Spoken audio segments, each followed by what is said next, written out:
എന്റെ പ്രിയപ്പെട്ട സഹോദരിമാർ, ഒരു നിമിഷം ഒന്ന് ശ്രദ്ധിക്കണേ.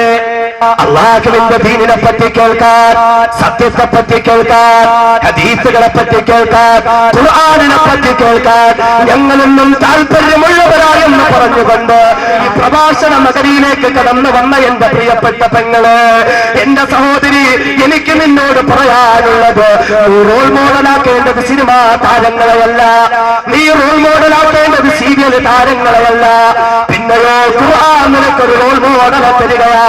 അല്ലാഹു തന്നെ പറയുകയാണ്,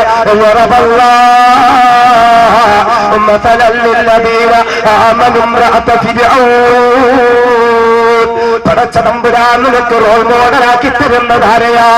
അനറബ്ബുകുമുൽ അഅ്ലാ, ഞാനാണ് ഏറ്റവും വലിയ രക്ഷിതാവെന്ന് പറഞ്ഞ് വീമ്പിളക്കിക്കൊണ്ട് നടന്ന ഫിർഔന്റെ ഭാര്യയായ മഹദിയായ ആസിയ റളിയല്ലാഹു അൻഹയാ. എന്തുകൊണ്ടാണ് ആസിയായ നിനക്ക് റോൾ മോഡലാക്കിയതെന്നറിയുമോ? അതേ പടച്ച തമ്പുരാൻ തന്നെ പറയുകയാണ്. എന്തിന്റെ പേരിലാ?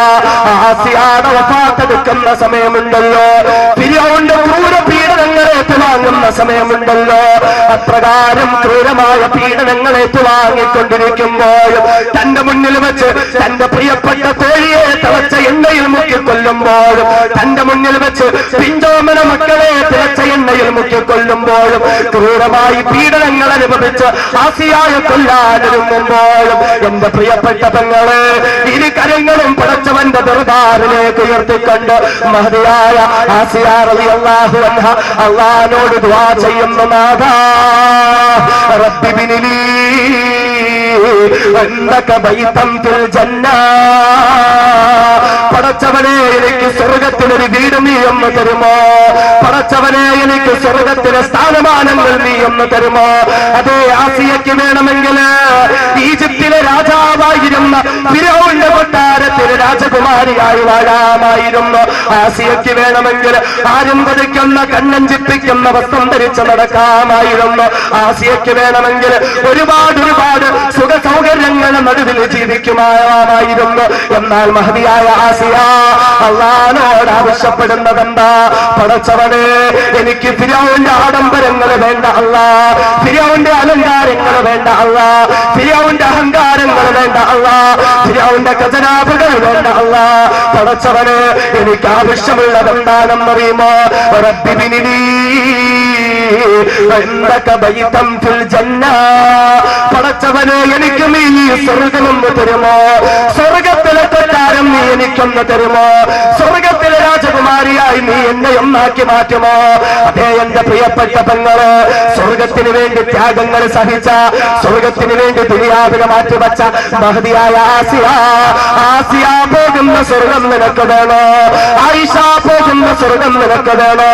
ദീനിന് വേണ്ടി സകല സമ്പത്തും ചെലവഴിച്ച് മക്കയിലെ തരികയായി മാറിയിട്ട് അവസാനം മരണപ്പെടുമ്പോ പരമതിരുത്തിയായി വഫാത്താകേണ്ടി വന്ന മഹദിയായ ഖദീജ പോകുന്ന സ്വർഗം വേണോ? റസൂലുള്ളാഹിന്റെ കരളിന്റെ കഷണമായ സയ്യിദത്തുൻ നിസാഇ അഹ്ലിൽ ജന്ന, സ്വർഗത്തിലെ നാരിമാരുടെ രാജകുമാരിയായ ഫാത്തിമത്തു സഹ്റ ബത്തൂൽ പോകുന്ന സ്വർഗം വേണോ? എങ്കിൽ എന്റെ പെങ്ങളെ, നീ ദുനിയാവിന് വേണ്ടി ജീവിക്കല്ലേ, ദുനിയാവിലെ ആഡംബരങ്ങൾക്ക് വേണ്ടി നീ ഒരിക്കലും ആവശ്യപ്പെടല്ലേ. അറിയുമോ, ചരിത്രങ്ങളിൽ ധീര വനിതയെ നിനക്ക് കാണാൻ കഴിയുന്നതാ.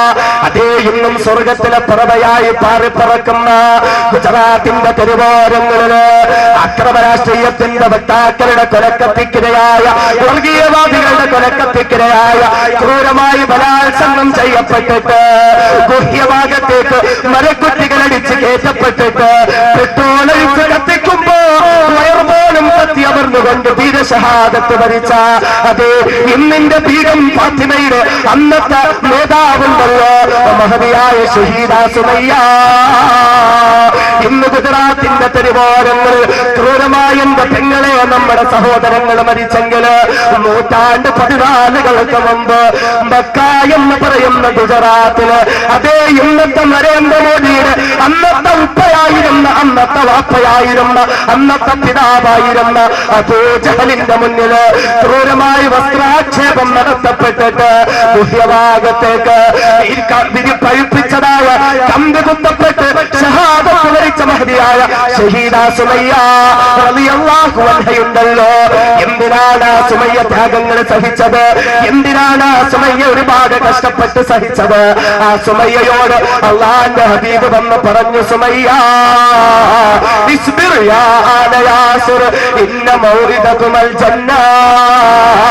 നിങ്ങളൊന്ന് ക്ഷമിക്കണേ, നിങ്ങളൊന്ന് സഹിക്കണേ, നിങ്ങൾക്ക് നാളെ സ്വർഗമാ. ആ സ്വർഗത്തിന് വേണ്ടി മഹദിയായ സുമയ്യ റളിയല്ലാഹു അൻഹ കഷ്ടപ്പെട്ട് ഷഹാദത്ത് വരിച്ച് ഇന്ന് സ്വർഗത്തിലെ പറവയായി പാറിപ്പറക്കുന്നുണ്ടെങ്കിൽ, ആ സ്വർഗത്തിന് വേണ്ടി ത്യാഗങ്ങൾ സഹിച്ച് മഹദിയായ ആസിയ റളിയല്ലാഹു അൻഹ ത്യാഗങ്ങൾ സഹിച്ച് ഷഹാദത്ത് വരിച്ച് ഇന്നത്തെ സ്വർഗത്തിലെ പറവയായി പാറിപ്പറക്കുന്നെങ്കിൽ, എന്റെ പ്രിയപ്പെട്ട പെങ്ങളെ, നിനക്ക് മാതൃകയതാണ്, നിനക്ക് മാതൃകയാണ്. എന്റെ സഹോദരിമാർക്ക് ദീനുമായി എന്ത് ബന്ധം? ഇന്ന് മുസ്ലിം എന്ന പേര് പറഞ്ഞുകൊണ്ട് അന്യന്റെ മുന്നിലൂടെ ശരീരവും ഔറത്തുമെല്ലാം തുറന്നിട്ടുകൊണ്ട് നടക്കുന്ന എന്റെ പ്രിയപ്പെട്ട പെങ്ങളെ, ദീനിനു വേണ്ടി ത്യാഗങ്ങൾ സഹിച്ചവരെ നിനക്കറിയോ? ആസിയ അന്തറാബി എന്ന ധീരവനിതയെ നിനക്കറിയോ? സൈനബുൽ ഗസാലി എന്ന ധീരവനിതയെ നിനക്കറിയോ? ആഫിയ സിദ്ദീഖ എന്ന ധീരവനിതയെ നിനക്കറിയോ? ഇന്നും ലോകത്തിന്റെ നാനാഭാഗങ്ങളിൽ മുസ്ലിമായി പോയെന്ന ഒറ്റ കാരണങ്ങൾ കൊണ്ട് കഷ്ടപ്പെടുന്ന ധീരവനിതകളെ നിനക്കറിയോ? എന്റെ സഹോദരിമാരെ, അവർക്കെല്ലാം അള്ളാന്റെ മുന്നിൽ സ്ഥാനമാണ്. അവർക്കെല്ലാം പടച്ചവന്റെ സ്വർഗത്തിൽ പച്ചപ്പറവകളായി പാറി പറക്കാനുള്ള സൗഭാഗ്യം പടച്ചതമ്പുരാൻ കൊടുക്കുമ്പോൾ, നിസ്കാരമില്ലാതെ ദീനുമായി ബന്ധമില്ലാതെ സിയാറത്തിന്റെ പോലും പേര് പറഞ്ഞുകൊണ്ട് ഔറത്ത് മറയ്ക്കാതെ നടക്കുന്ന എന്റെ പ്രിയപ്പെട്ട പെങ്ങളെ, നിനക്ക് ആ സ്വർഗത്തിൽ എന്ത് സ്ഥാനം കിട്ടും? നിനക്ക് ആ സ്വർഗത്തിൽ എന്ത് സ്ഥാനം കിട്ടും? ആസിയ റളിയല്ലാഹു അൻഹ പോയ സ്വർഗം വേണം, മഹദിയായ സുമയ്യ പോകുന്ന സ്വർഗം വേണം. ദീനിനു വേണ്ടി കഷ്ടതകൾ സഹിച്ചുകൊണ്ട്